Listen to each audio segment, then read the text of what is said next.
So we know it's the greatest phone in the world, but what we want to know is how does it make music?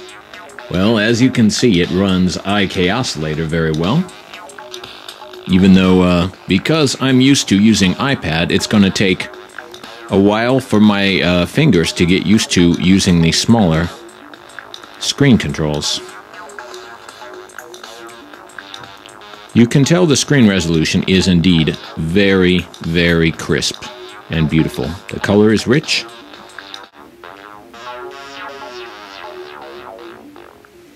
This is, of course, the sound that's just coming out of the small, but surprisingly audible built-in speakers.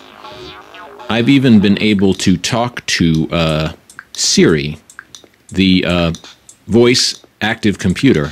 You can talk to her while you're holding the phone in your hand. You don't even have to put it up to the side of your head if you don't want. So the built-in microphones are quite good, which will be great for applications where you're sampling sound, Real Beat, or some of these looping apps that I've been using lately. So let's take a look at a few more apps, shall we? I'm going to load up Real Beat, which I knew would be a lot of fun with this phone. Basically, let's go ahead and open up a new pattern. It is a universal app, but you'll notice the interface looks different when used on an iPhone or an iPad. I'm soon able to use my old skills on this app. Create sort of a glitch human beatbox thing.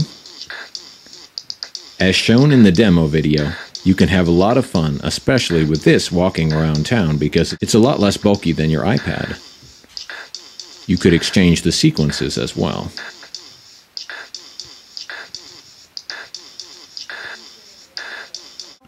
Now with another one of my favorites, TNRI, we can see that it really was sort of designed with the iPad size screen in mind.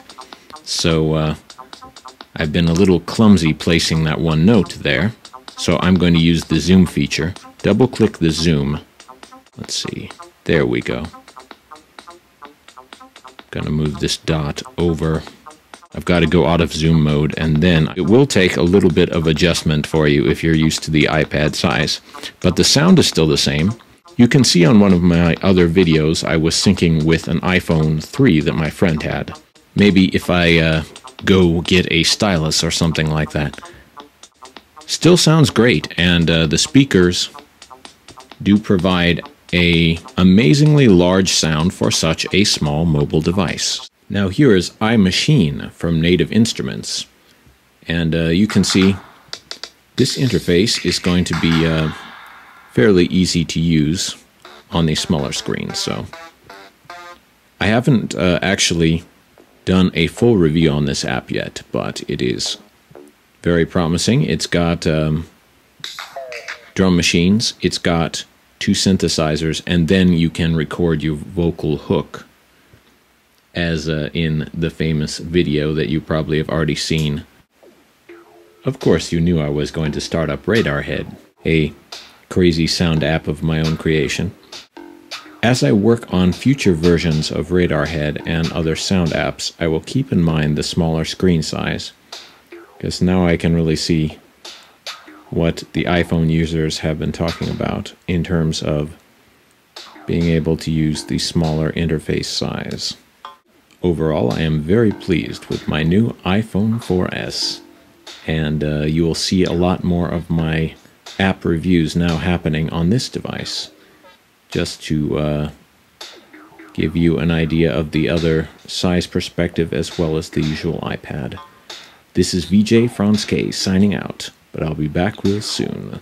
So subscribe, check in, send me your apps review, tell me your comments, ask questions.